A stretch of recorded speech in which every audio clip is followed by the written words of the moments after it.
नमस्ते। अगर आपकी आंख खुल जाती है सुबह सुबह 3 और 4 के बीच में, तो इसका अर्थ क्या होता है? ये अर्थ समझने के लिए हम इसके विभिन्न पहलू देखेंगे। कम से कम 4 प्रकार की बातों को आपके सामने डिस्कस करेंगे, ताकि हम ये समझ सकें कि कोई भ्रम में आकर हम कोई गलतफहमी ना पालें और इसका यथार्थ मीनिंग क्या होता है वो समझे। सबसे पहली बात, ब्रह्म मुहूर्त की बात मानते हैं। ये कहते हैं कि ब्रह्म मुहूर्त में जो काम किया जाता है वो बेहतर होता है, वो स्वीकार हो जाता है। बात बिल्कुल सही है, कोई गलत नहीं इसके अंदर। अब और ये भी बोला जाता है कि हमें मेडिटेशन करनी चाहिए दिन निकलने से 4 घड़ी पहले और 2 घड़ी तक, यानी जो टाइम होता है। घड़ी का मतलब 24 मिनट को एक घड़ी कहते हैं।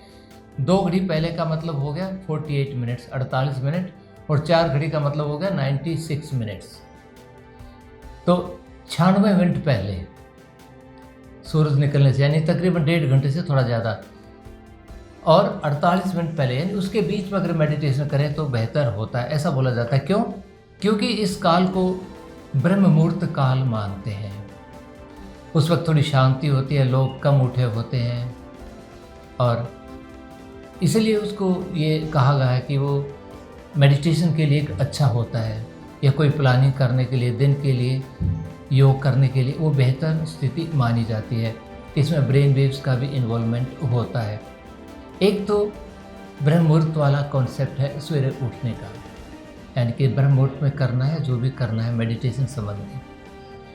अब दूसरा एक पहलू और है, आध्यात्मिक शक्तियाँ। ये तो बहुत बोलते हैं लोग कि सुबह 3 से 4 के बीच में आध्यात्मिक शक्तियाँ जागृत होती हैं। होती होंगी, हम डिनाई नहीं करते, लेकिन ये मानिएगा जो सवेरे 2 बजे से 6 बजे तक का जो टाइम होता है वो वात प्रधान वक्त होता है।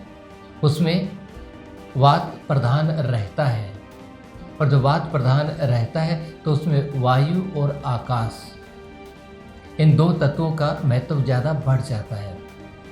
आकाश का मतलब स्पेस जिसके अंदर सब चीज़ें आती हैं, इसलिए इसको बड़ा नाम दे दिया गया आकाश। आकाश में हर चीज़ आती है, यानी हर चीज़ आकाश में भी है और हर चीज़ में आकाश भी है, जहाँ खाली जगह है वो भी है।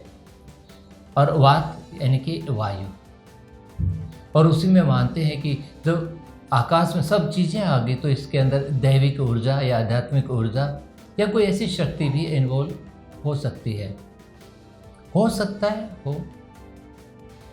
तो वो ध्यान, वो समझकर भी, वो भाव लेकर भी आप अपना मेडिटेटिव एक्टिविटी कर सकते हैं। लेकिन ये काफ़ी हद तक ब्रह्म मुहूर्त के समय से जुड़ी हुई बात लगती है, तो उस रूप में हम इसको देख सकते हैं। इसलिए मैं ये नहीं कहूँगा कि उसमें कोई शक्तियाँ एक्टिव हैं या एक्टिव नहीं हैं, वो आपका अपना निर्णय होगा। अगर आप मानते हैं एक्टिव हैं तो हैं, अगर मानते नहीं हैं तो नहीं है। अब आते हैं तीसरी बात के ऊपर, आदत।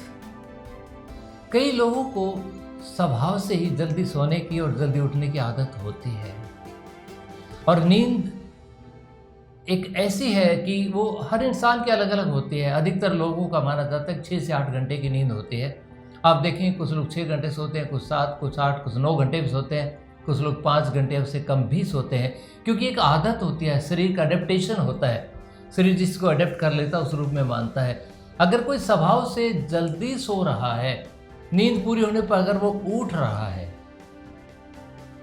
तो उसकी आदत के रूप में उसको देखें, ना कि किसी अच्छी शक्ति ने उसको उठा दिया। और चौथा पहलू, इंसोमेनिया, अनिद्रा की बीमारी। अगर किसी को नींद ना आने की बीमारी है और बार बार नींद उखड़ती है, डिस्टर्ब होती है, अगर वो सवेरे उठ जाता है तो उसे अपने इलाज की ज़रूरत है। उसको ये मत माने कि देव देवता ने उसको उठा दिया है, नहीं, उसको बीमारी है नींद ना आने की।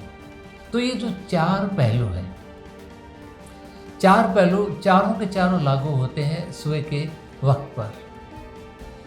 लोग कुछ कहते हैं कि वो नसीब वाले होते हैं जो इस वक्त उठते हैं।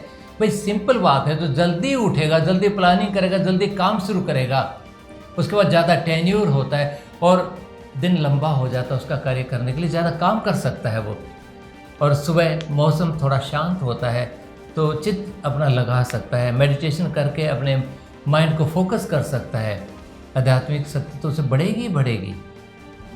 अब मैं कुछ ऐसे व्यक्तियों के बारे में बताता हूँ जो हमेशा इसी वक्त उठते हैं।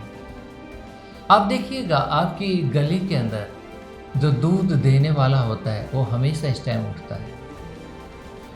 जो टैक्सी चलाने वाला होता है, गाड़ी चलाने वाला होता है, वो हमेशा इस वक्त उठता है।